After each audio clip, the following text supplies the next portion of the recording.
Hi ಎಲ್ಲ ನಮಸ್ಕಾರ ಎಲ್ರಿಗೂ ವೆಲ್ಕಮ್ ಟು ರಾಧಾಕೃಷ್ಣ ಲಾಗ್ಸ್ ಇನ್ ಕನ್ನಡಗೆ ಎಲ್ಲರಿಗೂ ಸ್ವಾಗತ. ಎಲ್ಲರೂ ಹೇಗಿದ್ದೀರಾ? ಐ ಹೋಪ್ ಎಲ್ಲರೂ ಚೆನ್ನಾಗಿದ್ದೀರಾ ಅಂತ ಅಂದ್ಕೊಂಡು ಇವತ್ತಿನ ಒಂದು ವಿಡಿಯೋನ ಶುರು ಮಾಡ್ತಾ ಇದ್ದೀನಿ. ಇದು ಬೋಟ್ ಹೌಸಲ್ಲೇ ಡ್ಯಾನ್ಸಿನ ಫಂಕ್ಷನ್ಸ್ ಎಲ್ಲ ಏನಿತ್ತು ಅದನ್ನೆಲ್ಲ ಅಲ್ಲಿಗೆ ಸ್ಟಾಪ್ ಮಾಡಿದ್ದೆ. ಸೊ ಅವತ್ತು ನೈಟ್ ನಮಗೆ ಏನು ಊಟ ಕೊಟ್ಟರು ಅಂಥೇಳಿ ನಾನು ಹಿಂದಿನ ವಿಡಿಯೋದಲ್ಲಿ ಹೇಳಿರಲಿಲ್ಲ. ಸೊ ಹಾಗಾಗಿ ಇವತ್ತು ನಾನು ಎಕ್ಸ್ಪ್ಲೇನ್ ಮಾಡ್ತಾ ಇದ್ದೀನಿ. ಸೊ ನನ್ನ ಚಾನಲ್ನ ಇನ್ನೂ ಯಾರೆಲ್ಲ ಸಬ್ಸ್ಕ್ರೈಬ್ ಮಾಡ್ಕೊಂಡಿಲ್ವೋ ಪ್ಲೀಸ್ ಸಬ್ಸ್ಕ್ರೈಬ್ ಮಾಡ್ಕೊಂಡು ಸಪೋರ್ಟ್ ಮಾಡಿ. ವಿಡಿಯೋ ಇಷ್ಟ ಆದರೆ ಒಂದು ಪುಟ್ಟದೊಂದು ಲೈಕ್ ಕೊಡಿ. ಸೊ ಸುಮಾರು ಜನ ನನ್ನ ವಿಡಿಯೋನ ಸಬ್ಸ್ಕ್ರೈಬ್ ಮಾಡ್ಕೊಳ್ದಲ್ಲೇ ನೋಡ್ತಾ ಇದ್ದೀರಾ. ಪ್ಲೀಸ್ ಸಬ್ಸ್ಕ್ರೈಬ್ ಮಾಡಿಕೊಂಡು ಸಪೋರ್ಟ್ ಮಾಡಿ. ಬೆಳಗ್ಗೆ ಎಲ್ಲ 6 ಗಂಟೆಗೆ ರೆಡಿ ಇರಬೇಕು. ಇಲ್ಲಿಂದ ಬೆಳಗ್ಗೆ ಕ್ಲಾಸ್ ಸ್ಟಾರ್ಟ್ ಆಗುತ್ತೆ. ಮತ್ತೆ 2 ಅವರ್ಸ್ ನಮ್ದು ರೌಂಡ್ಸ್ ಇರುತ್ತೆ, ಮತ್ತೆ ಆಕ್ಟಿವಿಟೀಸ್ ಇರುತ್ತೆ. ಆಕ್ಟಿವಿಟೀಸ್ ಬೇಕಾದ್ರೆ ನೀವು ಅದು ಸೆಪರೇಟ್ ಮಾಡ್ಕೊಬಹುದು. ಅಂದ್ರೆ ಫಾಸ್ಟ್ ಬೋಟ್ ಇರುತ್ತಲ್ಲ, ಸ್ಪೀಡ್ ಬೋಟ್ ಅದೆಲ್ಲ ಇರುತ್ತೆ. ಮಾರ್ನಿಂಗ್ 6 ಗಂಟೆಗೆಲ್ಲ ರೆಡಿ ಇರಬೇಕು. ಅಂದ್ರೆ ಬಿಸಿಲು ಬರಲ್ಲ, ಬಿಸಿಲು ಯಾರು ಕೇಳಂಗಿಲ್ಲ. ಇಲ್ಲಿ ನಾವು ಇದರಲ್ಲಿ ಇದೀವಲ್ಲ, ಬಿಸಿಲಿಲ್ಲ ಸ್ವಾಮಿ ಅಲ್ಲ ಸ್ವಲ್ಪ ಬೆಚ್ಚಗೆ ಬರುತ್ತೆ. ಬಿಸಿಲಿಲ್ಲ, 6 ಗಂಟೆ ಎಲ್ಲ ರೆಡಿ ಇರಬೇಕು. ಓಕೆನಾ ಬಸವರಾಜ್ ಸರ್? 6 ಗಂಟೆ 6 o'clock ಇದ್ರೆ ಮತ್ತೆ ನಾವು ಹೋಗಿಬಲ್ಲ 2 ಅವರ್ಸ್ ಇರುತ್ತೆ. 9 ಗಂಟೆ ತಿಂಡಿ ಕೊಟ್ಟು ಚೆಕ್ಔಟ್ ಮಾಡ್ತಾರೆ. ಸೊ ಇಲ್ಲಿ ಏನೆಲ್ಲ ರೂಲ್ಸ್ ಇರುತ್ತೋ ಹಾಗೇ ಅದೆಲ್ಲ ಎಕ್ಸ್ಪ್ಲೇನ್ ಮಾಡ್ತಾಯಿದ್ರು. ಎಲ್ರಿಗೂ ಕೂಡ ಹೇಳಿದರು. ಸೊ ತಣ್ಣೀರು ಇವತ್ತು ಬಿಸಿನೀರು ಯಾರು ಕೇಳಬೇಡಿ, ಏಕೆಂದರೆ ಬೋಟಲ್ಲಿ ಇರೋದ್ರಿಂದ ಯಾವುದೇ ಬಿಸಿನೀರಿನ ವ್ಯವಸ್ಥೆ ಮಾಡಿರಲಿಲ್ಲ. ಸೊ ತಣ್ಣೀರಲ್ಲೇ ಸ್ನಾನ ಮಾಡ್ಕೊಳ್ಳಿ ಅಂತ ಹೇಳಿದರು. ಸೊ ಇನ್ನೇನು ಎಲ್ಲರೂ ಕೂಡ ತುಂಬ ಚೆನ್ನಾಗಿ ಖುಷಿಯಿಂದ ಎಲ್ಲರ ಜೊತೆ ಕೂತ್ಕೊಂಡು ಎಲ್ಲರೂ ಕೂಡ ಊಟ ಮಾಡಿದ್ವಿ. ಊಟ ಮಾತ್ರ ತುಂಬ ಚೆನ್ನಾಗಿತ್ತು. ಸೊ ಇನ್ನೇನು ಅವ್ರು ಏನೆಲ್ಲ ಇರುತ್ತೋ ಅದೆಲ್ಲ ಕೂಡ ಎಕ್ಸ್ಪ್ಲೇನ್ ಮಾಡ್ತಾರೆ. ನೋಡಿ ಇವಾಗ ಇಲ್ಲಿ ಊಟ ಕೊಡ್ತಿದ್ದಾರಲ್ಲ, ಇವರೇ ನಮಗೆಲ್ಲ ಊಟ ಕೊಡೋದು. ಅಂದರೆ ಇವರು ಬೋಟ್ ಹೌಸ್ನವರೇ ಆಗಿರ್ತಾರೆ. ಸೊ ನಾವು ನಿನ್ನೆ ಸಂಚಿಕೆಯಲ್ಲಿ ಆಲ್ರೆಡಿ ಹೇಳಿದ್ದೀವಿ, 1200 rupees ಕೊಟ್ಟರೆ ನಮಗೆ ಒಂದು ಮೆಂಬರ್ಸ್ಗೆ ಇಲ್ಲಿ ಬೋಟ್ ಹೌಸಲ್ಲಿ ಒಂದು ನೈಟ್ ಇರ್ಬೋದು ಅಂತ ಹೇಳಿ. ಸೊ ಫೈನಲಿ ಅವರು 600 ರೂಪಾಯಿ, ನಾವು 600 ರೂಪಾಯಿ ಹಾಕ್ಕೊಂಡು ಬೋಟ್ ಹೌಸಲ್ಲಿ ಒಂದು ಮೆಂಬರ್ಸ್ಗೆ ಕಾಲ ಕಳೆದಿದ್ದೀವಿ. ನೋಡಿ ಊಟ ಎಲ್ಲ ಎಷ್ಟು ಚೆನ್ನಾಗಿ ನಮ್ಮವರೆಲ್ಲ ಹಾಕಿಸ್ಕೊಂಡು ತಿಂತಾ ಇದ್ದಾರೆ ಅಂತ. ನಿಧಾನಕ್ಕೆ ಆರಾಮಾಗೆ ಊಟ ಮಾಡ್ತಾಯಿದ್ರು ಎಲ್ಲರೂ ಕೂಡ ಕೂತ್ಕೊಂಡು. ತುಂಬ ಖುಷಿ ಆಗ್ತಿತ್ತು. ಏಕೆ ಅಂತಂದರೆ ಇಷ್ಟು ಸಂತೋಷವಾಗಿ ಇಷ್ಟು ಚೆನ್ನಾಗಿರೋ ಊಟನ ಒಂದು ಬೋಟ್ ಹೌಸಲ್ಲಿ ಕೂತ್ಕೊಂಡು ಊಟ ಮಾಡೋದಂದರೆ ಸಂತೋಷ ಇದ್ದೇ ಇರುತ್ತೆ. ಸೊ ಏನು ಗೊತ್ತಾ, ಆಂಟಿ ನೋಡಿ ಇವರು ವಿಡಿಯೋ ಕಾಲಲ್ಲಿ ಇದ್ದಾರೆ. ಅವರು ಮಗಳು ಫಾರಿನಲ್ಲಿ ಇರೋದು. ಆ್ಯಕ್ಚುಲಿ ಒಂದು ದಿನಕ್ಕೆ 1 ಸರಿ 2 ಸರಿ ವಿಡಿಯೋ ಕಾಲ್ ಮಾಡ್ತಾಯಿದ್ರು ಅವರು. ನನಗೂ ಕೂಡ ಹಾಯ್ ಹೇಳು ಸುನಿ, ನಮ್ಮ ಮಗಳು ಅಂತೆಲ್ಲ ಪರಿಚಯ ಮಾಡಿಕೊಟ್ರು. ಗೌರಮ್ಮ ಆಂಟಿ ಅಂತ ಆಲ್ರೆಡಿ ನಾನು ಎಲ್ಲ ವಿಡಿಯೋದಲ್ಲಿ ಹೇಳಿದ್ದೀನಿ. ಫಾರಿನಿಂದ ಅವ್ರು ನೋಡ್ತಾ ಇದ್ದಾರೆ ಇವಾಗ ಇಲ್ಲಿರೋ ಒಂದು ಸಂತೋಷನ. ನಮ್ಮಮ್ಮ ನೋಡಿ ಎಷ್ಟೊಂದು ಎಂಜಾಯ್ ಮಾಡ್ತಿದ್ದಾರೆ ಅಂತೇಳಿ ತುಂಬ ಖುಷಿ ಪಟ್ಕೊಂಡು ಫಾರಿನಿಂದ ಅವ್ರ ಮಗಳು ವಿಡಿಯೋ ಕಾಲ್ ಮಾಡಿ ನೋಡ್ತಾ ಇದ್ದಾರೆ. ಮಾಡ್ತೀನಿ, ಆಮೇಲೆ ಮಾಡ್ತೀನಿ.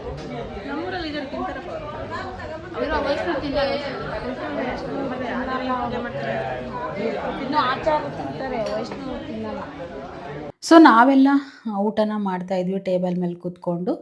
ಆಗ ಬೇರೆಯವರೆಲ್ಲ ಊಟ ಮಾಡಿರ್ಲಿವಲ್ಲ, ನಾನು ಕೂಡ ಅವ್ರನ್ನ ಊಟ ಮಾಡಲ್ವ ಅಂತೇಳಿ ಕೇಳ್ತಾ ಇದ್ದೆ. ತುಂಬ ಖುಷಿಯಿಂದ ಎಲ್ಲರೂ ಕೂಡ ಸೇರಿ ಊಟ ಮಾಡ್ತಾಯಿದ್ದೀವಿ. ತುಂಬ ಖುಷಿ ಅಂತಂದರೆ ಹೇಳೋಕ್ಕೆ ಆಗಲ್ಲ, ಅಷ್ಟೊಂದು ಖುಷಿ. ನಾವೆಲ್ಲರೂ ಸೇರಿ ಒಂದು ಫ್ಯಾಮಿಲಿ ಥರ ಎಂಜಾಯ್ ಮಾಡಿದ್ವಿ ಅಂತಲೇ ಹೇಳ್ಬೋದು. ಇಷ್ಟು ಸಂತೋಷ ಖುಷಿ ನೋಡಿದ್ದು ನಾನು ಈ ಬೋಟ್ ಹೌಸಲ್ಲಿ ಅಂತಲೇ ಹೇಳ್ಬೋದು. ಬಸಣ್ಣವ್ರಿಗೆ ಬಸಣ್ಣವ್ರಿಗೆ ಒಬ್ರು ಹೇಳಲ್ವಲ್ರಿ?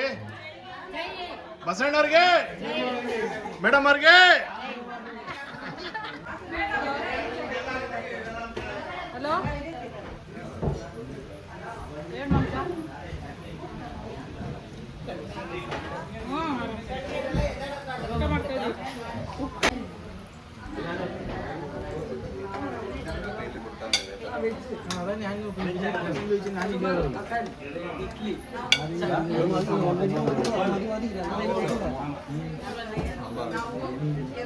ಸೊ ಇಲ್ಲಿ ಏನು ಗೊತ್ತಾ, ಅನ್ಲಿಮಿಟೆಡ್ ಊಟ ಅಂದರೆ ಲಿಮಿಟ್ ಊಟ ಅಲ್ವೇ ಅಲ್ಲ, ಎಷ್ಟು ಬೇಕಾದರೂ ಹಾಕಿಸ್ಕೊಂಡು ತಿನ್ಬೋದು. ನಾನು ಕೂಡ ಈಗ ಹಾಕಿಸ್ಕೊತಾ ಇದ್ದೀನಿ. ಹಂಗೆ ವಿಡಿಯೋ ಮಾಡ್ತಿದ್ರಲ್ಲ ಅವ್ರಿಗೆ ಇದನ್ನೆಲ್ಲ ಶೂಟ್ ಮಾಡ್ಕೊಳ್ಳಿ ಅಂತ ಕೂಡ ಹೇಳ್ತಾ ಇದ್ದೆ.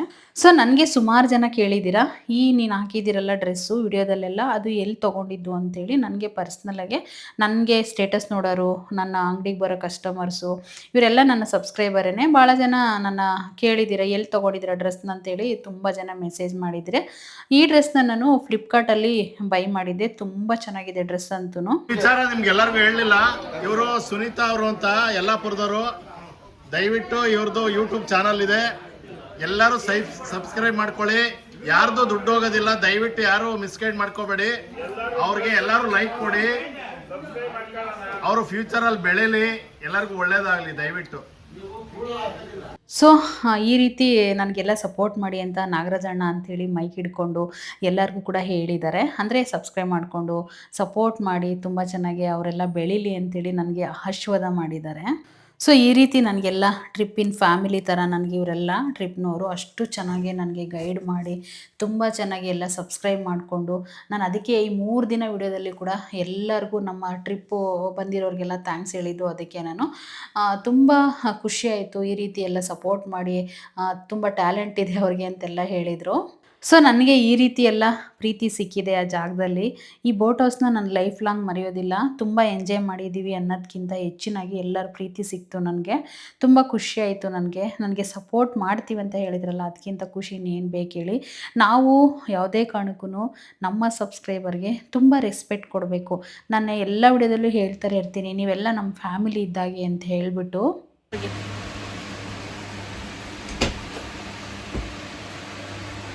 ಸೊ ಆಲ್ರೆಡಿ 11:30 ಆಗಿದೆ.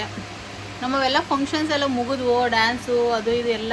ಈಗ ಒಟ್ಟಿಗೆ ಎಲ್ಲರಿಗೂ ಒಂದು ಊಟ ಚೆನ್ನಾಗಿತ್ತು. ಊಟ ಎಲ್ಲ ಮಾಡಿದ್ವಿ. ಚಪಾತಿ, ಅನ್ನ, ಸಾಗು, ಬೆಂಡೆಕಾಯಿ ಪಲ್ಯ ಇದೆಲ್ಲ ಕೊಟ್ಟಿದ್ದರು. ಸೊ ಈಗ ಮಲ್ಕೋತಾ ಇದ್ವಿ. ಬೆಳಗ್ಗೆ 6 ಗಂಟೆಗೆ ಎದ್ದು ರೆಡಿ ಆಗಬೇಕು. ಮತ್ತೆ ಬೋಟಲ್ಲಿ ಇದ್ದೀವಿ ಇವಾಗ ನಾವು.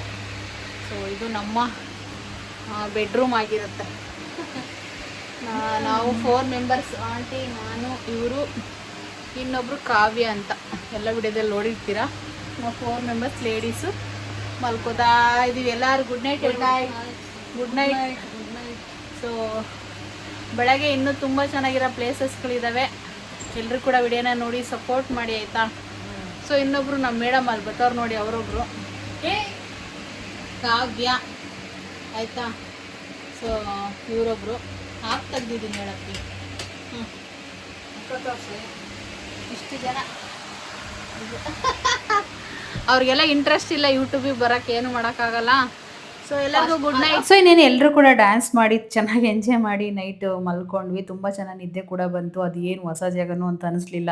ನಾವು ನೀರಿನ ಮಧ್ಯದಲ್ಲಿ ಇದ್ದೀವಿ ಅಂತೂ ಕೂಡ ಅನ್ನಿಸ್ಲೇ ಇಲ್ಲ. ನಿಜವಾಗೂ ಸಖತ್ ನಿದ್ದೆ ಬಂತು. ಅದಾದಮೇಲೆ ಬೆಳಗ್ಗೆ ಕಂಟಿನ್ಯೂಸ್ ಆಗಿ ಈಗ ಲಾಗ್ನ ಶುರು ಮಾಡ್ಕೊಂಡಿದ್ದೀನಿ. ಬೆಳಗ್ಗೆ ಎದ್ದ ತಕ್ಷಣವೇ ವ್ಯೂ ಇಷ್ಟು ಚೆನ್ನಾಗಿರುತ್ತೆ. ಅವ್ರು 6 ಗಂಟೆಗೆ ನೀವೆಲ್ಲ ರೆಡಿ ಆಗಬೇಕು ಬೆಳಗ್ಗೆ ಅಂತ ಕೂಡ ಅಣ್ಣ ಹೇಳಿದರು. ಸೊ ಹಾಗಾಗಿ 6 ಗಂಟೆಗೆಲ್ಲ ರೆಡಿ ಆಗಿದ್ದೀವಿ. ಏಕೆಂದರೆ ನಿನ್ನೆ ಸಾಯಂಕಾಲ ನಾವು ಬಂದಿದ್ದು ಒಂದು 5:30, 6 ಗಂಟೆಯಲ್ಲಿ. ಇದನ್ನೆಲ್ಲ ಶೂಟ್ ಮಾಡಿ ನಿಮಗೆ ತೋರ್ಸೋಕ್ಕಾಗಿರಲಿಲ್ಲ. ಇವಾಗ ನಾನು ಇದನ್ನೆಲ್ಲ ತೋರಿಸ್ತಾ ಇದ್ದೀನಿ. ಏನು ಗೊತ್ತಾ, ಬೋಟ್ ಹೌಸ್ ಅಂತಂದರೆ ಯಾವ ರೀತಿ ಇರುತ್ತೆ ಅಂತ ನನ್ನ ಭಾಳ ಜನ ಕೇಳಿದ್ದೀರಾ.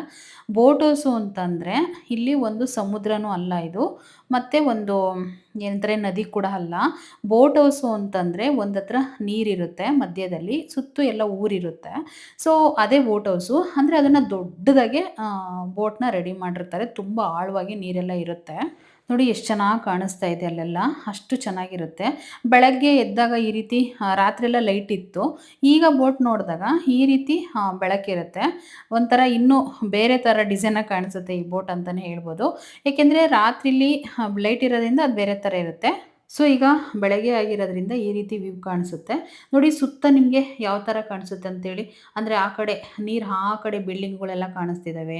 ಸೊ ಈಗ ಆಲ್ರೆಡಿ ಬೋಟ್ ಹೋಗ್ತಾ ಇದೆ. ಹೋಗಬೇಕಾದಾಗೆ ನಾನು ಶೂಟ್ ಮಾಡ್ತಿರುವಂಥದ್ದು. ಸೊ ನೀರಲ್ಲಿ ನಾವು ಇವಾಗ ಪ್ರಯಾಣ ಮಾಡ್ತಾ ಇದ್ವಿ. ನೋಡಿ ಇಲ್ಲಿ ಕಾಣಿಸ್ತಾ ಇದೆ ನೋಡಿ ಹೋಗೋದು. ಏನು ಗೊತ್ತಾ, ನಮಗೆ ರಾತ್ರಿ ಎಲ್ಲಿ ಕರ್ಕೊಂಡೋಗಿ ಆ ಕಡೆ ದಡಕ್ಕೆ ಬಿಟ್ಟಿದ್ರು, ಸೊ ಅಲ್ಲಿಂದ ಇವಾಗ ರಿಟರ್ನ್ ಬರ್ತಿರುವಂಥದ್ದು. ನೋಡಿ ಯಾವ ರೀತಿ ಮೂವ್ ಆಗ್ತಾ ಇದೆ. ನಿಮಗೆಲ್ಲ ತೋರಿಸ್ತಾ ಇದ್ದೀನಿ. ಈ ರೀತಿ ಇರುತ್ತೆ ಇದು ಬೋಟು. ಹೊರಗಡೆ ಎಲ್ಲ ತುಂಬ ಚೆನ್ನಾಗಿ ಇವನ್ನೆಲ್ಲ ನೋಡಿ ತುಂಬ ಖುಷಿ ಪಡ್ತಿದ್ರು ನಮ್ಮ ಟ್ರಿಪ್ ಫ್ಯಾಮಿಲಿ ಎಲ್ಲ. ತುಂಬ ಚೆನ್ನಾಗಿ ಕಾಣಿಸುತ್ತೆ. ಬೆಳಗ್ಗೆ ಇದನ್ನೆಲ್ಲ ವಿಡಿಯೋ ಮಾಡ್ಕೊಂಡ್ರಂತೂ ಸಕ್ಕತ್ತಾಗಿ ಕಾಣಿಸುತ್ತೆ. ಸೊ ಸಕ್ಕತ್ತಾಗಿರ್ತಾವೆ ನೀರೆಲ್ಲನ, ಗಿಡ ಗೆಂಟೆಗಳೆಲ್ಲ ಸುತ್ತಮುತ್ತೆಲ್ಲ ಇರ್ತಾವೆ ಅಂತಲೇ ಹೇಳ್ಬೋದು. ಸಂಜೆ ಲೇಟಾಗಿ ಬಂದಿರೋದ್ರಿಂದ ಇದನ್ನೆಲ್ಲ ಶೂಟ್ ಮಾಡ್ಕೊಳಕ್ಕಾಗಿಲ್ಲ. ಯಾಕೆಂದರೆ ಕತ್ಲೆ ಆಗೋಗ್ಬಿಡ್ತು. ನಾನು ಹೇಗೆ ಶೂಟ್ ಮಾಡ್ಕೊಳಕ್ಕಾಗುತ್ತೆ. ಸೊ ಹಂಗಾಗಿ ಇವಾಗ ಒಂಚೂರು ಜಾಸ್ತಿನೇ ಶೂಟ್ ಮಾಡ್ಕೊಂಡಿದ್ದೀನಿ. ನೋಡಿ ಈಗ ಮೂವ್ ಆಗ್ತಲೇ ಇದೆ. ನಮಗೆ ಮೂವ್ ಆದಂಗೆಲ್ಲ ಈ ರೀತಿ ಬೇರೆವೆಲ್ಲ ಬೋಟ್ಗಳು ಕಾಣಿಸ್ತಿದೆ ನೋಡಿ ಪಕ್ಕದಲ್ಲಿ. ನೋಡಿ ಇಲ್ಲೊಂದು ಬೋಟ್ ಇದೆ. ಸೊ ಈ ರೀತಿ ಎಲ್ಲ ಹಿಂಗೆ ಟ್ರಿಪ್ ಬಂದಿರೋರೆಲ್ಲ ಬೋಟ್ಗಳಿಗೆ ಈ ರೀತಿ ನಮ್ಮ ಥರನೂ ಅವರು ಎಂಜಾಯ್ ಮಾಡೋಕ್ಕೆಲ್ಲ ಬಂದಿರ್ತಾರಲ್ವ, ಸೊ ಟ್ರಿಪ್ ಮಾಡೋಕ್ಕೆ ಅಂಥೇಳಿ. ಸೊ ಹಾಗಾಗಿ ಅವರು ಕೂಡ ಇದು ಬೇರೆ ಬೋಟ್ ಇಲ್ಲಿ ಕಾಣಿಸ್ತಿರುವಂಥದ್ದು. ತುಂಬ ಚೆನ್ನಾಗಿರುತ್ತೆ. ಮುಂದೆ ಈ ರೀತಿ ನಮಗೆ ಫ್ರಂಟಲ್ಲಿ ಪ್ಯಾಸೇಜ್ ಥರ ಇರುತ್ತೆ. ಸೊ ತುಂಬ ಚೆನ್ನಾಗಿರುತ್ತೆ ಅಂತಲೇ ಹೇಳಬಹುದು. ಸೊ ಅದನ್ನೆಲ್ಲ ತೋರಿಸಿದ್ನಲ್ಲ, ಅದಾದಮೇಲೆ ಮತ್ತೆ ಇನ್ನೂ ಒಂದು 2 ಅವರ್ ಟೈಮ್ ಇತ್ತಲ್ಲ ಬೆಳಗ್ಗೆ 6 ಗಂಟೆಗೆ ರೆಡಿಯಾಗಿ ಅಂತ ಹೇಳಿದರು. ಹಾಗಾಗಿ ಅಣ್ಣ ಏನು ಮಾಡಿದರು ಅಂದರೆ, ಇನ್ನೂ ಯಾರೆಲ್ಲ ಡ್ಯಾನ್ಸ್ ಮಾಡಬೇಕೋ ಈಗ ಕೂಡ ಮತ್ತೆ ಇನ್ನೊಂದು ಅವಕಾಶ ಇದೆ, ಎಲ್ಲರೂ ಕೂಡ ಮತ್ತೆ ಡ್ಯಾನ್ಸ್ ಮಾಡಿ, ಮತ್ತೆ ಎಂಜಾಯ್ ಮಾಡಿ, ಏಕೆಂದರೆ ಈ ಅವಕಾಶ ಮತ್ತೆ ಸಿಗಲ್ಲ ನಮಗೆ, ಇನ್ನು 2 ಅವರಲ್ಲಿ ನಾವು ಇದನ್ನೆಲ್ಲ ಅನುಭವಿಸ್ಲೇಬೇಕು ಅಂತ ಹೇಳಿ ಅವ್ರು ಹೇಳಿದ್ದಕ್ಕೆ, ಇವರು ರಾತ್ರಿ ಮಾಡಿರಲಿಲ್ಲ ಈ ಹುಡುಗ, ಅದಕ್ಕೋಸ್ಕರ ಅವ್ನಿಗೆ ಇವಾಗ ಒಂದು ಸ್ಟೆಪ್ನ ಹಾಕಿಸ್ತಾ ಇದ್ದಾರೆ. ಅದು ಯಾವ ಸಾಂಗ್ ಅಂತ ನಿಮಗೆ ಬಿಡ್ತೀನಿ ನೋಡಿ ಒಂಚೂರು. ಸೊ ತುಂಬ ಚೆನ್ನಾಗಿ ಅಪ್ಪು ಸಾಂಗಿಗೆ ಜಾಕಿ ಮೂವಿದಂತ ಅನಿಸುತ್ತೆ, ಜಾಕಿ ಜಾಕಿ ಅಂತ ಒಂದು ಸಾಂಗ್ ಇದೆಯಲ್ಲ, ಅದನ್ನು ಸ್ಟೆಪ್ ಹಾಕ್ತಾ ಇದ್ದಾರೆ ಅವರು. ಸೊ ಅವ್ರ ಜೊತೆಗೆ ಇನ್ನೊಬ್ಬರು ಕೂಡ ಹ್ಯಾಡ್ ಆದರು. ಏಕೆಂದರೆ ಎಲ್ಲರೂ ತುಂಬ ಚೆನ್ನಾಗಿ ಜಾಯಿಂಟಲ್ಲಿ ಕುಣಿದ್ರೆ ತುಂಬ ಚೆನ್ನಾಗೇ ಇದೇ ಇರುತ್ತೆ, ಒಬ್ಬರೇ ಕುಣಿದ್ರೆ ಏನೋ ಒಂಥರ ಮುಜುಗರ ಅನ್ನೋದು ಇರುತ್ತಲ್ವ. ಸೊ ಹಾಗಾಗಿ ಅವರು ಪರವಾಗಿಲ್ಲ, ಚೆನ್ನಾಗಿ ಡ್ಯಾನ್ಸ್ ಮಾಡಿದ್ರು ಅಂತಲೇ ಹೇಳ್ಬೋದು. ಪರವಾಗಿಲ್ಲ ಅನ್ನೋದಕ್ಕಿಂತ ಈ ಸ್ಟೇಜ್ ಮೇಲೆ ಕುಣಿತಿದ್ದಾರಲ್ಲ ಅದಕ್ಕಿಂತ ಖುಷಿ ಇನ್ನೇನು ಬೇಕು ಹೇಳಿ. ತುಂಬ ಚೆನ್ನಾಗೆಲ್ಲ ಕುಣಿತಾ ಇದ್ದಾರೆ ಎಲ್ಲರೂ ಕೂಡ. ಸೊ ಇನ್ನೇನು ರಾಜು ಅಣ್ಣ, ಈ ಹುಡುಗನೂ ರಾತ್ರಿ ಕುಣ್ದಿರಲಿಲ್ಲ. ಸೊ ನನಗಿಂತ ಚಿಕ್ಕವನು, ಅದಕ್ಕೋಸ್ಕರ ಆ ರೀತಿ ಹೇಳ್ತಾ ಇದ್ದೀನಿ. ಅವರು ಕೂಡ ರಾತ್ರಿ ಡ್ಯಾನ್ಸ್ ಮಾಡಿರಲಿಲ್ಲಲ್ವ, ಸೊ ಅವ್ರಿಗೂ ಒಂದು ಸ್ಟೆಪ್ ಹಾಕಿದ್ರು. ಇವಾಗ ಸಾಂಗ್ ಬಿಟ್ಟಿದ್ನಲ್ಲ ಅದು. ರಾಜು ಅಣ್ಣ ಕೂಡ ಅವ್ರ ಜೊತೆಗೆ ಸೇರಿಕೊಂಡು ಅವರು ಕೂಡ ಒಂದಿಷ್ಟು ಸ್ಟೆಪ್ಸ್ನ ಹಾಕಿದರು. ಸಖತ್ತಾಗಿ ಡ್ಯಾನ್ಸ್ ಮಾಡಿದರು ಅವರು ಕೂಡ. ತುಂಬ ಖುಷಿ ಆಯಿತು ಇವರೆಲ್ಲರನ್ನ ನೋಡಿ. ಯಾರೆಲ್ಲ ಡ್ಯಾನ್ಸ್ ಮಾಡಿರಲಿಲ್ಲ ರಾತ್ರಿ ಅವ್ರಿಗೆಲ್ಲ ಮತ್ತೆ ಅವಕಾಶ ಕೊಟ್ಟಿದ್ದಾರೆ. ಸೊ ಮತ್ತೆ ನಮಗೂ ಕೂಡ ಅವಕಾಶ ಕೊಟ್ಟರು, ನೀವು ಕೂಡ ಡ್ಯಾನ್ಸ್ ಮಾಡಿ ಅಂತ ಹೇಳಿ. ಸೊ ನಾವು ಕೂಡ ಈಗ ಡ್ಯಾನ್ಸ್ ಮಾಡೋಣ ಅಂತೇಳಿ ಶುರು ಮಾಡ್ಕೊಂಡಿದ್ದೀವಿ. ಅದೇ ಸಾಂಗೆ ನನಗಂತೂ ಬೇಜಾರಾಗ್ತಾ ಇದೆ. ಬೇರೆ ಸಾಂಗ್ ಹುಡ್ಕೋಷ್ಟರಲ್ಲೇ ಟೈಮ್ ಆಗೋಗ್ಬಿಡುತ್ತೆ. ಇರೋದು 2 ಅವರಲ್ಲಿ ನಾವು ಬೇಗ ಡ್ಯಾನ್ಸ್ ಮಾಡಬೇಕು ಅಂತೇಳಿ ಮಾಡ್ತಾ ಇದ್ದೀವಿ. ಅದು ಯಾವ ಸಾಂಗು ಅಂತಂದರೆ, ಈಗ ಕೇಳಿಸ್ಕೊಂಡ್ರಲ್ಲ ಅದೇ ಸಾಂಗೆ. ಅದಕ್ಕೆ ನಾವೊಂದಿಷ್ಟು ಹೆಜ್ಜೆಗಳು ಹಾಕಿ ಪರವಾಗಿಲ್ಲ ಅದೇ ರೀತಿ ಎಲ್ಲ ಸ್ಟೆಪ್ಪುಗಳು ಹಾಕ್ತಾ ಇದ್ವಿ. ಏನೋ ಒಂಥರ ಡ್ಯಾನ್ಸ್ ಮಾಡಬೇಕೋ ಬೇಡವೋ ಅನ್ನೋ ಥರ ಮಾಡ್ತಾಯಿದ್ವಿ. ಏಕೆಂದರೆ ಬೆಳಗ್ಗೆ ಅಷ್ಟೊಂದು ಯಾಕೋ ಖುಷಿ ಅಂತ ಅನ್ನಿಸ್ಲೇ ಇಲ್ಲ. ಖುಷಿ ಅನ್ನಿಸಲಿಲ್ಲ ಅನ್ನೋದಕ್ಕಿಂತ ನಮಗೆ ಸಾಂಗೇ ಯಾವುದು ಸುಟ್ಟಾಗ್ತಾ ಇರಲಿಲ್ಲ. ಸೊ ಹಾಗಾಗಿ ಸೊ ಇವಾಗ ನಾವೇ ಯಾವುದಾದ್ರೂ ಒಂದು ಸಾಂಗ್ನ ಪ್ಲೇ ಮಾಡಿಸ್ಕೋಬೇಕಂತೇಳಿ ಅಲ್ಲಿ ಹೋಗಿ ಈ ರೀತಿ ಸಾಂಗ್, ಈ ರೀತಿಯ ಸಾಂಗ್ ಅಂತ ಕೇಳ್ತಾ ಇದ್ವಿ. ಸೊ ಇದು ಚೆನ್ನಾಗೈತೆ ಡ್ಯಾನ್ಸ್ ಮಾಡಿ ಅಂತ ಹೇಳಿದರು. ಅದೇ ನಾಗಿಣಿ ನಾಗಿಣಿ ಅಂತ ಒಂದು ಸಾಂಗ್ ಇದೆಯಲ್ಲ, ಸೊ ಅದು. ಇದಕ್ಕೆಲ್ಲ ಯಾವತ್ತೂ ಏನು ಸ್ಟೆಪ್ ಹಾಕಿರಲಿಲ್ಲ. ಸೊ ಆ ಸಾಂಗಿಗೆ ನೋಡಿ ನಾವೇ ಸ್ಟೆಪ್ ಹಾಕಬೇಕು ಅಷ್ಟೇ. ಸೊ ಹೇಗೆ ಬರುತ್ತೋ ಹಾಗೆಲ್ಲ ಡ್ಯಾನ್ಸ್ ಮಾಡ್ತಾಯಿದ್ದೀವಿ. ಬರೀ ಡ್ಯಾನ್ಸಿಂದೇ ಆಗ್ತಾ ಇದ್ದೀರಾ ಅಂತೇಳಿ ಒಬ್ಬರು ಕೇಳಿದರು ನನಗೆ. ಏನು ಗೊತ್ತಾ, ಎಲ್ಲರದು ನಾನು ಶೇರ್ ಮಾಡಲೇಬೇಕು ಯೂಟ್ಯೂಬ್ ಚಾನಲಲ್ಲಿ. ಅಷ್ಟು ಕಷ್ಟಪಟ್ಟು ನಾನು ಕೇರಳ ಟ್ರಿಪ್ ಹೋಗಿ ಅದನ್ನೆಲ್ಲ ಶೂಟ್ ಮಾಡಿಕೊಂಡು ಬಂದಿದ್ದೀನಿ ಅಂತ ಅಂದಮೇಲೆ ನಾನು ಅದನ್ನೆಲ್ಲ ಅಪ್ಲೋಡ್ ಮಾಡಲೇಬೇಕು. ಏಕೆ ಅಂತಂದರೆ ಡೈಲಿ 10, 12, 13 ನಿಮಿಷ ಆಗ್ತಿದ್ದೆ. ಇನ್ಮೇಲೆ 20 ನಿಮಿಷದ ಮೇಲೆ ವಿಡಿಯೋ ಹಾಕಬೇಕಂತ ಅಂದ್ಕೊಂಡಿದ್ದೀನಿ. ಸೊ ಮತ್ತೆ ಇದೆಲ್ಲ ಆದಮೇಲೆ ಎಲ್ಲರೂ ಕೂಡ ಗಂಡ ಹೆಂಡ್ತಿ ಕ್ಯಾಟ್ ವಾಕ್ ಮಾಡಬೇಕು ಅಂತ ಹೇಳಿಕೊಟ್ರು. ಸೊ ಇವ್ರು ಇದ್ಕೊಂಡು ಯಾವ ರೀತಿ ಕ್ಯಾಟ್ ವಾಕ್ ಮಾಡೋದು ಅಂತೇಳಿ ಅಲ್ಲಿರೋರೆಲ್ಲ ಕೇಳಿದ್ಕೆ ಇವ್ರು ಒಂದ್ಸರಿ ಶಾಂಪಲ್ಗೆ ತೋರಿಸ್ತಾ ಇದ್ದಾರೆ. ಸೊ ಇವಾಗೆಲ್ಲ ಜೋಡಿಗಳೆಲ್ಲ ಈ ಥರ ಎಲ್ಲ ಮಾಡ್ತಾರೆ. ಅವ್ರು ಅದಕ್ಕೋಸ್ಕರ ಎಲ್ಲ ತೋರಿಸಿದ್ರು, ಈ ರೀತಿ ಮಾಡಿ ಈ ರೀತಿ ಮಾಡಿ ಅಂತ ಹೇಳ್ಬಿಟ್ಟು.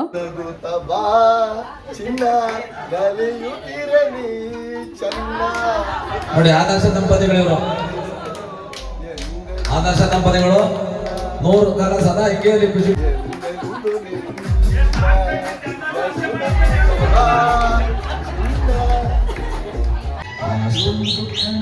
ಸೊ ಈ ಅಂಕಲು ಈ ಆಂಟಿಗೆ ಈ ಸಾಂಗಿಗೆ ಈ ರೀತಿ ಒಂದು ಆ್ಯಕ್ಟಿಂಗ್ ಮಾಡ್ತಾ ಇದ್ದಾರೆ. ಸಖತ್ ನಗು ಬಂತು ನನಗಂತೂ.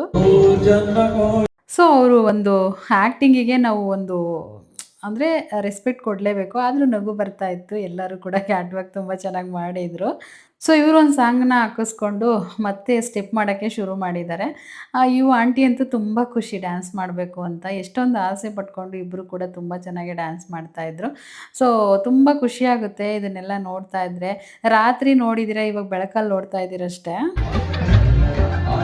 ಸೊ ನಾನು ಈ ರೀತಿ ಕೈನ ಹಾಕ್ಕೊಂಡು ಮಾಡಿ ಅಂತ ಹೇಳಿ ಹೇಳ್ಕೊಡ್ತಾ ಇದ್ದೆ, ನಾಚಿಕೆ ಪಡ್ತಾಯಿದ್ರು.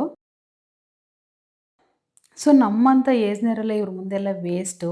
ಯಾಕೆ ಅಂತಂದರೆ ಅವ್ರು ಎಷ್ಟು ಚೆನ್ನಾಗಿ ಮಾಡ್ತಾಯಿದ್ರು ಗೊತ್ತಾ. ಎಲ್ಲ ಹುಡುಗಿಯರೆಲ್ಲ ಸಖತ್ ನಾಚಿಕೆ ಪಡ್ತಾರೆ. ಅವರು ಎಷ್ಟು ಚೆನ್ನಾಗಿ ಎಂಟರ್ಟೈನ್ಮೆಂಟ್ ಮಾಡ್ತಾಯಿದ್ರು. ಸೊ ಈ ಜೋಡಿ ನೋಡಿ, ಇಬ್ಬರು ಕೂಡ ಇವರು ಕ್ಯಾಟ್ ವಾಕ್ ಮಾಡ್ತಾ ಇದ್ದಾರೆ ತುಂಬ ಖುಷಿಯಿಂದ. ಹೆಂಗೆ ಬರುತ್ತೋ ಹಂಗೆ ಒಟ್ಟಿಗೆ ತುಂಬ ಚೆನ್ನಾಗಿ ಎಂಜಾಯ್ ಮಾಡ್ತಾಯಿದ್ರು. ನೋಡಿ ಈ ರೀತಿ ಎಲ್ಲ ರೌಂಡ್ ಹಾಕೋದು, ಡ್ಯಾನ್ಸ್ ಮಾಡೋದು ಎಲ್ಲ ಮಾಡ್ತಾಯಿದ್ರು ತುಂಬ ಖುಷಿಯಿಂದ. ಸೊ ಇವಾಗ ನೆಕ್ಸ್ಟ್ ಜೋಡಿ ನೋಡಿ, ಇವರು ಕೂಡ ಅಷ್ಟೇ. ಅವ್ರಿಗೆ ಹೇಗೆ ಬರುತ್ತೋ ಹಾಗೆ ಕ್ಯಾಟ್ ವಾಕ್ ಮಾಡಿಕೊಂಡು ಎಲ್ಲರಿಗೂ ಈ ರೀತಿ ಹಾಯ್ ಹೇಳ್ಕೊಂಡು ಅವರು ಕೂಡ ತುಂಬ ಚೆನ್ನಾಗಿ ಎಲ್ಲ ಸುತ್ತು ತಿರ್ಕೊಂಡು ಅವರು ಕೂಡ ಈ ರೀತಿ ಮಾಡ್ತಾಯಿದ್ರು. ಸೊ ಈ ಅಂಕಲ್ನ ನೋಡಿ ಒಂದು ನಗಾಡಿದ್ರು ಅಂತ ಅಂದರೆ ಸೊ ಸಿಕ್ಕಾಪಟ್ಟೆ ನಗಾಡ್ಬಿಟ್ರು. ನೋಡಿ ಯಾವ ರೀತಿ ಆ್ಯಕ್ಟಿಂಗ್ ಮಾಡ್ತಿದ್ದಾರೆ. ಅವ್ರು ಸುಮ್ಮನೆ ಆ ರೀತಿ ಆ್ಯಕ್ಟಿಂಗ್ ಮಾಡ್ತಿರೋದು, ಕಾಲೆಲ್ಲ ಚೆನ್ನಾಗಿದೆ. ಸೊ ಹಾಗೆ ಬಿಟ್ಟಿದ್ರಂತೂ ನೀವು ಕೇಳಿಸ್ಕೊತಾ ಇದ್ರಿ. ಅಲ್ಲಿರೋರೆಲ್ಲ ಪಕ ನಗಾಡ್ಬಿಟ್ರು ಅವ್ರ ಆ್ಯಕ್ಟಿಂಗಿಗೆ. ಈ ರೀತಿಯೆಲ್ಲ ಆ್ಯಕ್ಟಿಂಗ್ ಮಾಡಿ ಮತ್ತೆ ನಾರ್ಮಲಾಗಿ ಇಬ್ಬರು ಈ ರೀತಿ ಎಂಜಾಯ್ ಮಾಡ್ತಿದ್ದಾರೆ. ತುಂಬ ಖುಷಿಯಾಯಿತು ಈ ಜೋಡಿನ ನೋಡಿ, ಏಕೆಂದರೆ ಇಷ್ಟು ಚೆನ್ನಾಗೆಲ್ಲ ಮಾಡ್ತಿದ್ದಾರಲ್ವಾ ಅದಕ್ಕೆ. ಸೊ ಈಗ ನೆಕ್ಸ್ಟ್ ಜೋಡಿ, ಇವರು ರೂಪಾ ಆಂಟಿ ಅಂತ ಆಲ್ರೆಡಿ ಮಸ್ತಾಗಿ ಹೇಳಿದ್ದೀನಿ. ಅವರು ಅಷ್ಟೇ ಈ ರೀತಿ ಒಂದು ಡ್ಯಾನ್ಸ್ ಮಾಡಿಕೊಂಡು ಕ್ಯಾಟ್ ವಾಕ್ ಮಾಡ್ತಾಯಿದ್ರು. ಅವರು ನಿನ್ನೆ ಕೂಡ ಅಷ್ಟೇ ಸಿಕ್ಕಾಪಟ್ಟೆ ಡ್ಯಾನ್ಸ್ ಮಾಡಿದ್ರಂತ ಸುಮಾರು ಸರಿ ಹೇಳಿದ್ದೀನಿ ನಾನು. ಸೊ ಅವರು ಕೂಡ ಎಲ್ಲರಿಗೂ ಹಾಯ್ ಮಾಡ್ತಿದ್ದಾರೆ. ಸೊ ಇವ್ರಿಗೆ ನೋಡಿ ಈ ರೀತಿ ಒಂದು ಸಾಂಗ್ನ ಕೊಟ್ಟಿದ್ದರು. ನಾನು ಆಲ್ರೆಡಿ ರಾತ್ರಿ ಹೇಳಿದ್ದೀನಿ, ಎಷ್ಟೊಂದು ಏಜ್ ಆಗಿದ್ರು ಕೂಡ ಅವ್ರಿಗೆ ಎಷ್ಟು ಚೆನ್ನಾಗೆಲ್ಲ ಮಾಡ್ತಿದ್ದಾರೆ ಎಂಟರ್ಟೈನ್ಮೆಂಟ್ ಅಂತ. ಸೊ ಈ ನವ ಜೋಡಿಗಳಂತೂ ರಾತ್ರಿ ಅಷ್ಟೇ ಡ್ಯಾನ್ಸ್ ಮಾಡೋಕ್ಕೆ ಸಿಕ್ಕಾಪಟ್ಟೆ ನಾಚಿಕೆ ಪಟ್ಕೊಂಡ ಹುಡುಗ ಅಂತ ಹೇಳಿದೆ ನಾನು. ಈಗ ಕೂಡ ಅಷ್ಟೇ ಅವನೊಂದು ಕ್ಯಾಟ್ ವಾಕ್ ಮಾಡೋಕ್ಕೆ ಕೂಡ ತುಂಬ ಚೆನ್ನಾಗಿ ನಾಚಿಕೆ ಪಟ್ಕೊಂಡು ಹಂಗೆ ಮುಖ ನೋಡಿಕೊಂಡು ಆ ರೀತಿ ನಿಧಾನಕ್ಕೆ ಬರ್ತಾ ಇದ್ದ. ಈ ರೀತಿ ಸ್ವಲ್ಪ ಅಂದರೆ ಇವಾಗ ಜೋಸ್ ಆಗಿದ್ದ, ಅವನಿಗೂ ಮಾಡಬೇಕಂತ ಅನ್ನಿಸ್ತೇನೋ. ಸೊ ಹಂಗಾಗಿ ಈ ರೀತಿ ಎಲ್ಲ ತುಂಬ ಚೆನ್ನಾಗಿ ಹುಡುಗಿನ ಒಂದಿಷ್ಟು ಕೈ ಆಡಿಸೋದು, ಕಾಲಾಡಿಸೋದು, ಅಂದರೆ ಮಾಡಲೇಬೇಕು ಅಂತೇಳಿ ಅಂದ್ಕೊಂಡು ತುಂಬ ಚೆನ್ನಾಗಿ ಟ್ರೈ ಮಾಡ್ದೆ ಅಂತಲೇ ಹೇಳ್ಬೋದು ಈ ಜೋಡಿ ಇಬ್ಬರು ಕೂಡ. ಸೊ ಇನ್ನೊಂದು ರಾಜ್ಕುಮಾರನ್ ಸಾಂಗ್ ಹಾಕಿಸ್ಕೊಂಡು ಡ್ಯಾನ್ಸ್ ಮಾಡ್ತಿದ್ದಾರೆ. ಮತ್ತು ಹುಡುಗಿಗೆ ಕೈ ಹಿಡ್ಕೊಂಡು ಕಿಸ್ ಕೂಡ ಕೊಟ್ಟ ಅವನು. ತುಂಬ ಚೆನ್ನಾಗಿ ಡ್ಯಾನ್ಸ್ ಮಾಡ್ತಾಯಿದ್ರು ಇಬ್ಬರು ಕೂಡ ಸೇರಿ ಅಂತಲೇ ಹೇಳ್ಬೋದು. ಸೊ ಒಂದು ಮ್ಯೂಸಿಕ್ನ ಆ್ಯಡ್ ಮಾಡಿದರು, ಅದಕ್ಕೆ ಈ ರೀತಿ ಒಂದು ಕ್ಯಾಟ್ ವಾಕ್ನ ಮಾಡ್ತಾಯಿದ್ದಾರೆ ಇಬ್ಬರು ಸೇರಿಕೊಂಡು. ತುಂಬ ಖುಷಿಯಿಂದ ಎಂಜಾಯ್ ಮಾಡಿದ್ರು ಇಬ್ಬರು ಕೂಡ. ಸೊ ಈ ಕಪಲ್ಸು ಅಷ್ಟೇ ತುಂಬ ಚೆನ್ನಾಗಿ ಎಂಜಾಯ್ ಮಾಡ್ತಿದ್ದಾರೆ. ಸೊ ನೋಡಿ ಹುಡುಗಿ ಎಷ್ಟು ಚಿಕ್ಕ ಹುಡುಗಿ ಥರ ಇದ್ದಾಳೆ. ಅವಳಿಗೆ ಆಲ್ರೆಡಿ 5 ವರ್ಷದ ಮಗ ಇದ್ದಾನೆ. ರಾತ್ರಿ ಫ್ರಾಕ್ ಹಾಕ್ಕೊಂಡಿದ್ಲು, ಈಗ ಜೀನ್ಸ್ ಹಾಕೊಂಡು ಟಾಪ್ ಹಾಕ್ಕೊಂಡಿದ್ದಾಳೆ. ಸಣ್ಣ ಕಾಣಿಸಿದ್ದಾಳೆ ನೋಡಿ ಅವಳು, ತುಂಬ ಚೆನ್ನಾಗಿದ್ದಾಳೆ. ಸೊ ನಾನು ಈ ಪಿಂಕ್ ಕಲರ್ ವಿತ್ ಮೆರೂನ್ ದುಪ್ಪಟ್ಟ ಚೂಡಿದಾರ್ನ ಮತ್ತು ಸ್ಟ್ರೆಚಬಲ್ ಪ್ಯಾಂಟ್ ಬರುತ್ತೆ, ಅದೊಂಥರ ಜೀನ್ಸ್ ಥರನೇ ಇರುತ್ತೆ ಪ್ಯಾಂಟು, ಅದನ್ನು ಹಾಕ್ಕೊಂಡೆ. ತುಂಬ ಚೆನ್ನಾಗಿದೆ. ಇದನ್ನ ನಮ್ಮ ಶಾಪಲ್ಲೇ ತೊಗೊಂಡಿದ್ದು. ನಾನು ಇದನ್ನು 2000 ರೂಪಾಯಿ ಏನೋ ಮಾರಿದ್ದೀನಿ ಅಂತ ಅನ್ಸುತ್ತೆ. ಅಂದರೆ 1850 900 ಸೇಲ್ ಮಾಡಿದ್ದೀನಿ. ಅಷ್ಟು ಕ್ವಾಲಿಟಿ ಇದೆ ಆ ಡ್ರೆಸ್ಸು. ಸೊ ತುಂಬ ಚೆನ್ನಾಗಿದೆ. ಸೊ ಹಂಗಾಗಿ ನಾನು ಇದನ್ನ ನಮ್ಮ ಶಾಪಲ್ಲೇ ನಾನು ತೊಗೊಂಡಿರುವಂಥ ಡ್ರೆಸ್ ಆಗಿರುತ್ತೆ.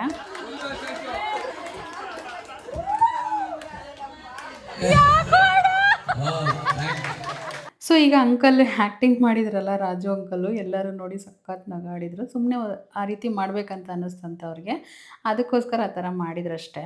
ಸೊ ಇನ್ನೇನೆಲ್ಲ ಮುಗೀತು ಫಂಕ್ಷನ್ಸ್ ಎಲ್ಲ. ಅದಾದಮೇಲೆ ಈಗ ಆಲ್ರೆಡಿ ತಿಂಡಿಗೆ ರೆಡಿ ಮಾಡಿದ್ದಾರೆ.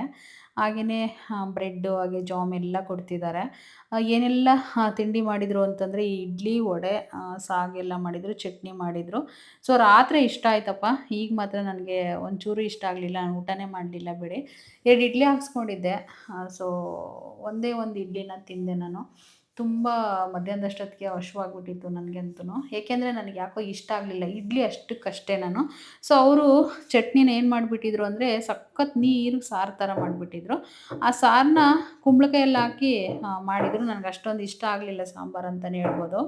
ಇನ್ನು ಎಲ್ಲರೂ ಕೂಡ ಲೈನಿಗೆ ನಿಂತ್ಕೊಂಡು ತಿಂಡಿನ ಹಾಕ್ಸ್ಕೊತಾ ಇದ್ದರು. ಸೊ ನಮಗೆ ಇವತ್ತು ಬೆಳಗ್ಗೆ ಟೀ ಕಾಫಿ ಸಿಕ್ಕಿರಲಿಲ್ಲ. ಪಾಪ ಅವ್ರು 5:30 6 ಗಂಟೆಗೆ ಕರೆದ್ರು, ಬನ್ನಿ ಕುಡೀರಿ ಅಂತೇಳಿ. ನಾವು ಫ್ರೆಶ್ ಅಪ್ ಆಗಕ್ಕೆ ಹೋಗಿದ್ದೆ ನಾನು. ಒಂದು ಸರಿ ಬಂದಿದ್ದೆ, ಇನ್ನೂ ಟೀ ತಂದಿಟ್ಟಿರಲಿಲ್ಲ. ಸೊ ಅದಕ್ಕೆ ಕಾಫಿ ಟೀ ಏನೂ ಸಿಗಲಿಲ್ಲ. ನನಗಂತೂ ಬೇಜಾರಾಗೋಯಿತು. ನೆಕ್ಸ್ಟು ತಿಂಡಿನ ಹಾಕ್ಸ್ಕೊತಾ ಇದ್ವಿ. ಸ್ವಲ್ಪ ಚೆನ್ನಾಗಿ ತಿನ್ಕೊಳ್ಳಿ, ಮಧ್ಯಾಹ್ನ ಅಡುಗೆ ಮಾಡೋದು ಸ್ವಲ್ಪ ಲೇಟ್ ಆಗ್ಬೋದು ಅಂತೇಳಿ ಅಣ್ಣ ಕೂಡ ಹೇಳಿದರು. ಯಾಕೆ ಅಂತಂದರೆ ಅಡುಗೆ ಮಾಡೋರೆಲ್ಲ ಇಲ್ಲೇ ಇದ್ದಾರೆ, ಹಾಗಾಗಿ ಸ್ವಲ್ಪ ತಿನ್ಕೊಳ್ಳಿ ಅಂತ ಕೂಡ ಹೇಳಿದರು. ಸೊ ಇಡ್ಲಿನ, ಸಾಂಬಾರನ್ನ, ಚಟ್ನಿನ ಇಷ್ಟಪಡೋರೆಲ್ಲ ತಿಂದ್ಕೊಂಡ್ರು. ನಾನೇನು ಮಾಡಿದೆ ಅಂದರೆ 1-2 ಬ್ರೆಡ್ನ ತಿನ್ಕೊಂಡ್ಬಿಟ್ಟು ಜಾಮ್ ಹಾಕ್ಕೊಂಡು ಸೊ ಇಡ್ಲಿನ ಹಾಕಿಸ್ಕೊಂಡೆ. ಆದರೂ ತಿನ್ನೋಕ್ಕಾಗಲಿಲ್ಲ ಬಿಡಿ ನನಗೆ. ಅಂಕಲ್ ಆರಾಮಾಗಿ ಕೂತಿರಲ್ಲ ಅಂಕಲ್ ಅವರು.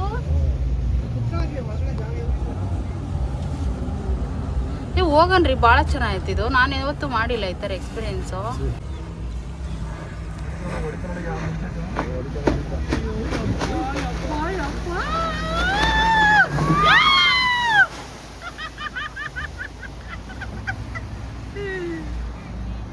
ಏನ್ ದಿನ ಕೂತವ್ರಲ್ಲ ಅವರು, ಭಯ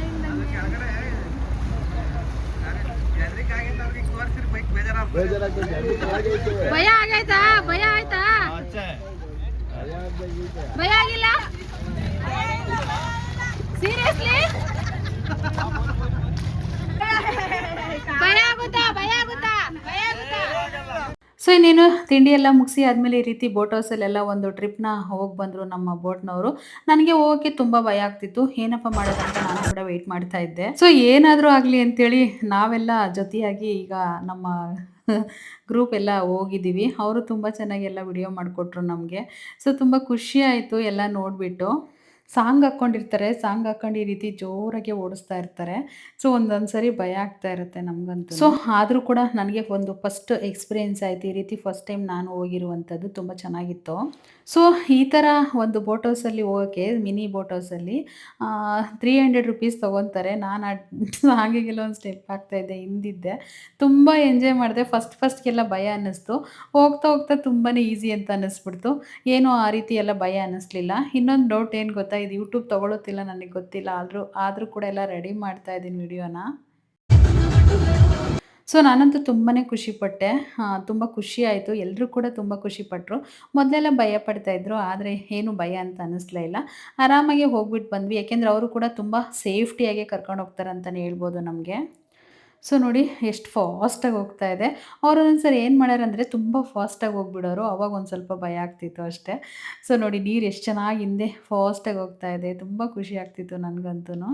ಸೊ ಇದಕ್ಕಿಂತ ಇನ್ನೆಂಥ ಎಂಜಾಯ್ ಬೇಕು ಹೇಳಿ. ತುಂಬ ಖುಷಿ ಆಯ್ತಪ್ಪ. ಏನು ಗೊತ್ತಾ, 10,000 ರೂಪಾಯಿಗೆ ನಾವು 7 ದಿನ ಟ್ರಿಪ್ ಮಾಡಿ ಬಂದ್ವಲ್ಲ, ನಿಜವಾಗೂ ಸುಳ್ಳಲ್ಲ. ಒಂದು ಬೇರೆ ಕಡೆ ನಾವು ಯಾವುದಾದ್ರೂ ಒಂದು ಪ್ಲೇಸಸ್ಗೆ ಹೋಗಬೇಕು ಅಂತಂದರೆ 10,000 ರುಪೀಸ್ ಆಗುತ್ತೆ. ಬರೀ ಒಂದು ದೇವಸ್ಥಾನ ಧರ್ಮಸ್ಥಳಕ್ಕೂ ಇಲ್ಲೆಲ್ಲಾದರೂ ಕುಕ್ಕೆ ಆ ರೀತಿ ಹೋಗಿ ಬಂದರೆ ಕಾರುಗಳಿಗೆ 10,000 ರೂಪಾಯಿ ಒಂದೇ ದಿನಕ್ಕೆ ಖರ್ಚು ಮಾಡ್ಕೊಬತ್ತೀವಿ. ಆದರೆ 7 ದಿನಗಳ ಕಾಲ ಈ ರೀತಿ ಒಂದು ಟ್ರಿಪ್ನ ಮಾಡಿದ್ದೀವಿ ಅಂತಂದರೆ 10,000 ರೂಪಾಯಲ್ಲಿ ತುಂಬಾ ಖುಷಿ ಇದೆ ನನಗಂತೂ. ಸಿಕ್ಕಾಪಟ್ಟೆ ಖುಷಿ ಪಟ್ಟಿದ್ದೀನಿ. ಸಿಕ್ಕಾಪಟ್ಟೆ ಎಂಜಾಯ್ ಮಾಡಿದ್ದೀನಿ. ಆ ಎಂಜಾಯ್ ಇನ್ನು ಲೈಫಲ್ಲಿ ಮಾಡ್ತೀನಿ ಇಲ್ಲ ಗೊತ್ತಿಲ್ಲ ನಾನು. ತುಂಬಾ ಖುಷಿ ಪಟ್ಕೊಂಡು ಎಲ್ಲ ಮರೆತುಬಿಟ್ಟು ಟೆನ್ಷನ್ಸು ಅದೆಲ್ಲ ಕೂಡ ತುಂಬ ಚೆನ್ನಾಗಿ ಎಂಜಾಯ್ ಮಾಡಿ ಆಯಿತು. ಸೊ ನಮ್ಮ ಒಂದು ಟ್ರಿಪ್ ಫ್ಯಾಮಿಲಿ ಎಲ್ಲ ಒಂದೊಂದು ಸರಿ ಹೋಗೋಕ್ಕೆ 9 ಜನ ಆಗಿರುತ್ತೆ ಇದು ಬೋಟಲ್ಲಿ.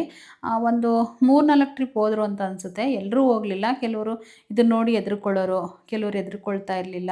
ಸೊ ಹಂಗಾಗಿ ಭಯ ಇಲ್ದವರೆಲ್ಲ ಹೋಗಿ ಬಂದರು. ಭಯ ಪಟ್ಟವರೆಲ್ಲ ಹೋಗಲಿಲ್ಲ. ಇನ್ನೊಂದು ವಿಷಯ ಗೊತ್ತಾ, ನಮ್ಮ ಒಂದು ಟ್ರಿಪ್ಪಲ್ಲಿ ಒಂದು 2-3 ಏಜ್ ಆಗಿರೋರಿದ್ದರು ಆಂಟಿರು. ಅಂದರೆ 60 ಮೇಲಾಗಿರೋವಂಥವ್ರು.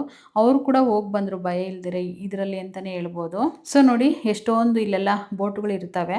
ಇನ್ನೇನು ನಮ್ಮನ್ನು ಇವಾಗ ಒಬ್ಬೊಬ್ಬರನ್ನೇ ಮೇಲಕ್ಕೆ ಈ ರೀತಿ ಹಗ್ಗ ಕಟ್ಬಿಟ್ಟು ಮೇಲಕ್ಕೆ ಎತ್ಕೊತಾರೆ. ನಮ್ಮ ಬೋಟಲ್ಲಿ ಪಕ್ಕದಲ್ಲೇ ಇರುತ್ತೆ. ಸೊ ಅವರು ಕೂಡ ಒಂದು ಬೋಟ್ನ ಪಕ್ಕದಲ್ಲೇ ನಿಲ್ಲಿಸಿರ್ತಾರೆ, ಮಿನಿ ಬೋಟ್ನ. ಅದರಿಂದ ಈ ರೀತಿ ಒಂದು ಹಗ್ಗ ಕಟ್ಟಿ ನಮಗೆ ಈ ರೀತಿ ಎಲ್ಲ ಏನು ಪ್ರಾಬ್ಲಮ್ ಆಗಬಾರ್ದಂತ ಸೊ ಈ ರೀತಿ ಎಲ್ಲ ಸೇಫ್ಟಿಯಾಗಿ ನಮ್ಮನ್ನು ಕರ್ಕೊಂಡೋಗಿರ್ತಾರೆ. ಯಾವುದೇ ಭಯ ಕೂಡ ಬೇಡ ನಿಜವಾಗೂ. ನಾನು ಫಸ್ಟಿಗೆ ಹೆದರ್ಕೊಂಡೆ, ಆದರೆ ಯಾವುದೇ ಒಂದು ಭಯ ಕೂಡ ಆಗೋದಿಲ್ಲ ಇದರಲ್ಲಿ.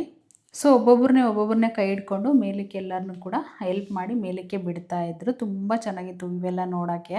ಆ ಮಧ್ಯದಲ್ಲಿ ನಿಂತ್ಕೊಂಡು ಆ ನೀರು ಮಧ್ಯದಲ್ಲಿ ಈ ರೀತಿ ಎಲ್ಲ ಒಂದು ಶೂಟ್ ಮಾಡ್ಕೊಳ್ಳೋದಿದೆಯಲ್ಲ, ಅದು ತುಂಬಾ ಖುಷಿ ಆಗುತ್ತೆ ಬಿಡಿ. ಸೊ ಅದನ್ನೆಲ್ಲ ಮುಗಿದಿದ್ದಾದಮೇಲೆ ಇಲ್ಲಿ ಅಂದರೆ ಬೋಟ್ ಹೌಸಲ್ಲಿ ಅಡುಗೆ ಮನೆ ಯಾವ ರೀತಿ ಇರುತ್ತೆ ಅಂತ ನಿಮಗೆ ತೋರಿಸ್ಲೇಬೇಕಲ್ವಾ. ಎಲ್ಲ ತೋರಿಸಿದ್ದೀನಿ, ಇನ್ನು ಅಡುಗೆ ಮನೆ ತೋರಿಸಿಲ್ಲ ಅಂತಂದರೆ ಅಂಥೇಳಿ ಅಡುಗೆ ಮನೆ ಒಳಗಡೆ ಎಂಟ್ರಿ ಆಗಿದ್ದೀನಿ ಇವಾಗ. ಅಂದರೆ ಅಲ್ಲಿ ಒಬ್ಬರು ಅಂಕಲ್ ಅಡುಗೆ ಮಾಡ್ತಾಯಿದ್ರು. ಸೊ ಅವ್ರನ್ನೆಲ್ಲ ಈ ಕಡೆ ಬನ್ನಿ ಒಂಚೂರು ವಿಡಿಯೋ ಮಾಡ್ಕೊತೀನಿ ಅಂಥೇಳಿ ಎಲ್ಲ ಕೂಡ ನಿಮಗೆ ತೋರಿಸ್ತಿರುವಂಥದ್ದು. ಸೇಮ್ ನಮ್ಮ ಅಡುಗೆ ಮನೆಗಳಿಗೆ ಹೇಗಿರುತ್ತೋ ನಮ್ಮ ಮನೆಗಳಿಗೆ ಅದೇ ರೀತಿ ಅಡುಗೆ ಮನೆ ಇದೆ ಅಂತಲೇ ಹೇಳ್ಬೋದು. ತುಂಬ ಚೆನ್ನಾಗಿ ಎಲ್ಲ ಅಡುಗೆ ಮನೆನ ಇಟ್ಕೊಂಡಿದ್ದಾರೆ. ಸೊ ಹೇಗೆ ನಮ್ಮ ಫ್ಯಾಮಿಲಿಗಳಿಗೆ ಅಂದರೆ ನಮ್ಮ ಮನೆಗಳಿಗೆ ಇಟ್ಕೊಂಡಿರ್ತಾರೆ ಅಡುಗೆ ಮನೆಗಳೆಲ್ಲ, ಸೊ ಅದೇ ರೀತಿ ಇಟ್ಕೊಂಡಿರ್ತಾರೆ. ಎಲ್ಲ ಏನೇನು ಬೇಕೋ ಅಡುಗೆಗೆ ಅದೆಲ್ಲ ಇಟ್ಕೊಂಡಿರ್ತಾರೆ. ಅದಕ್ಕೋಸ್ಕರ ನಾವೆಲ್ಲ ಒಂದು ಯಶೋದಮ್ಮ ಆಂಟಿ, ನಾನು ಗೌರಮ್ಮ ಆಂಟಿ ಎಲ್ಲ ಶೂಟ್ ಮಾಡ್ಕೊಬರೋಣ ಅಂತ ಹೋದ್ವಿ. ಸೊ ನಾವು ಇದನ್ನೆಲ್ಲ ಮುಗಿಸೋಷ್ಟರಲ್ಲಿ ಇನ್ನು ನಮ್ಮ ಬೋಟ್ ಆಲ್ರೆಡಿ ಬಂದು ಈಗ ನಮ್ಮನ್ನು 10 ಗಂಟೆಗೆಲ್ಲ ಕೆಳಗಡೆ ಇಳಿಸ್ಬೇಕಲ್ವ. ಸೊ ಹಾಗಾಗಿ ಎಲ್ಲರೂ ರೆಡಿಯಾಗಿ ಬೇಗ ಪ್ಯಾಕಿಂಗ್ ಮಾಡ್ಕೊಳ್ಳಿ ಅಂತ ಹೇಳ್ತಾಯಿದ್ರು. ನಾವೊಂದಿಷ್ಟು ಫೋಟೋಸು ವೀಡಿಯೋಸು ಅದು ಇದು ಎಲ್ಲ ತೊಗೊಂಡ್ವಿ. ಸೊ ರಾತ್ರಿ ಇದನ್ನೆಲ್ಲ ತೋರಿಸಿರಲಿಲ್ಲ ನಾನು ನೀಟಾಗಿ. ಬೆಳಕಲ್ಲಿ ಇನ್ನೂ ಚೆನ್ನಾಗಿ ತೋರಿಸೋಣ ಅಂತೇಳಿ ಒಂದು ವಿಡಿಯೋನ ಮಾಡಿಕೊಂಡೆ. ನೋಡಿ ಮುಂದೆ ಕೂಡ ಸೋಫಾ ಹಾಕಿರ್ತಾರೆ ಕೂತ್ಕೊಳ್ಳೋಕ್ಕೆ. ಅಂದರೆ ಇದು ಗ್ರೌಂಡ್ ಫ್ಲೋರ್ ಆಗಿರುತ್ತೆ. ನಾವು ಫಸ್ಟ್ ಫ್ಲೋರಲ್ಲಿ ಡ್ಯಾನ್ಸ್ ಮಾಡಿದ್ದು. ಸೊ ಇದು ಇನ್ನೊಂದು ಫ್ಲೋರ್ ಆಗಿರುತ್ತೆ. ನೋಡಿ ಇಲ್ಲೆಲ್ಲ ತುಂಬ ಚೆನ್ನಾಗಿ ಸ್ಲಿಪ್ಪರೆಲ್ಲ ನಾವು ಇಲ್ಲೇ ಬಿಟ್ಟು ಹೋಗಿದ್ವಲ್ಲ. ಈ ಕಡೆ ಸೋಫಾ ಸೆಟ್ಸು ಅದೆಲ್ಲ ಇರುತ್ತೆ. ಆರಾಮಾಗಿ ರೆಸ್ಟ್ ಮಾಡ್ಬೋದು, ಮಲ್ಕೋಬೋದು, ಈ ರೀತಿ ಎಲ್ಲ ಇರುತ್ತೆ. ನಾನಿನ್ನು ಬೋಟಲ್ಲಿ ಹೋಗಿ ಬಂದಿರೋದ್ರಿಂದ ನನ್ನ ಬಟ್ಟೆಗಳೆಲ್ಲ ಸಖತ್ ನೆಂದೋಗ್ಬಿಟ್ಟಿದ್ವು. ನೀರೆಲ್ಲ ಸ್ವಲ್ಪ ಸಿಡಿಯುತ್ತೆ. ಆ ಮಿನಿ ಬೋಟಲ್ಲಿ ಹೋಗ್ಬೇಕಾದಾಗ ನೀರು ಸ್ವಲ್ಪ ಸಿಡಿಯುತ್ತೆ. ಇನ್ನು ಇವಾಗ ಒಂದು ಜೊತೆ ಡ್ರೆಸ್ ಚೇಂಜ್ ಮಾಡ್ಬೇಕು ನಾನು. ಇಲ್ಲ ಅಂತಂದರೆ ಅದು ಯಾವ್ದು ಬಟ್ಟೆ ಹಾಕ್ಕೊಂಡು ಜರ್ನಿ ಮಾಡೋದ್ರಿಂದ ತುಂಬ ಒಂಥರ ಹಿಂಸೆ ಆಗುತ್ತೆ. ನೆಕ್ಸ್ಟ್ ಪ್ಲೇಸ್ಗೆ ಹೋಗ್ಬೇಕಲ್ವಾ, ಈಗ ಜರ್ನಿ ಮಾಡಲೇಬೇಕಾಗುತ್ತೆ. ಸೊ ಹಂಗಾಗಿ ಡ್ರೆಸ್ ಎಲ್ಲ ಚೇಂಜ್ ಮಾಡ್ಕೋಬೇಕು. ನಾನು ಲೆಫ್ಟಲ್ಲಿ ಏನಿತ್ತು ಅದೆಲ್ಲ ಡ್ರೆಸ್ಸು ಎಲ್ಲ ನೆಂದೋಗ್ಬಿಟ್ಟಿತ್ತು. ಸೊ ಹಂಗಾಗಿ ಇವಾಗ ಹಾಕ್ಕೊಂಡಿದ್ದೆ, ಇನ್ನು ರೆಡಿ ಆಗಿಬಿಟ್ಟು, ಅಂದರೆ ಅವತ್ತಿನ ದಿನ ಇವಾಗ ಅಂತ ಹೇಳ್ತಿರುವಂಥದ್ದು. ಸೊ ನೆಕ್ಸ್ಟು ನಾವು ಬೀಚ್ಗೆ ಹೋಗ್ಬೇಕು ಇವಾಗ. ಸೊ ಹಂಗಾಗಿ ಬೇರೆ ಡ್ರೆಸ್ನ ಹಾಕ್ಕೊಂಡು ಮತ್ತೆ ನಾವು ಇವಾಗ ಹೊರಡ್ತೀವಿ. ಇವತ್ತಿನ ವಿಡಿಯೋ ಇಲ್ಲಿಗೆ ಎಂಡ್ ಮಾಡ್ತಾ ಇದ್ದೀನಿ. ನಾಳೆ ಬೀಚಿನ ವಿಡಿಯೋ, ದೇವಸ್ಥಾನದ ವಿಡಿಯೋಗಳೆಲ್ಲ ಬರ್ತವೆ, ಇನ್ನೂ ತುಂಬ ಇದಾವೆ ವಿಡಿಯೋಗಳೆಲ್ಲ. ಸೊ ನನ್ನ ಕಡೆಯಿಂದ ವಿಡಿಯೋ ನೋಡಿರೋರಿಗೆಲ್ಲ ಥ್ಯಾಂಕ್ ಯು ಸೋ ಮಚ್. ಈ ಬೋಟ್ ಹೌಸ್ ಬಗ್ಗೆ ನಿಮಗೆ ಹೇಗೆ ಅನ್ನಿಸ್ತಂತ ಒಂದು ಕಮೆಂಟ್ ಮಾಡೋದು ಮಾತ್ರ ಮಿಸ್ ಮಾಡಬೇಡಿ. ಈ ವಿಡಿಯೋಗೆ ನಾನು ಒಂದು 50 ಲೈಕ್ ಅಂತ ಎಕ್ಸ್ಪೆಕ್ಟ್ ಮಾಡ್ತೀನಿ. ಸೊ ವಿಡಿಯೋ ನೋಡೋರಿಗೆಲ್ಲ ಥ್ಯಾಂಕ್ ಯು ಸೋ ಮಚ್.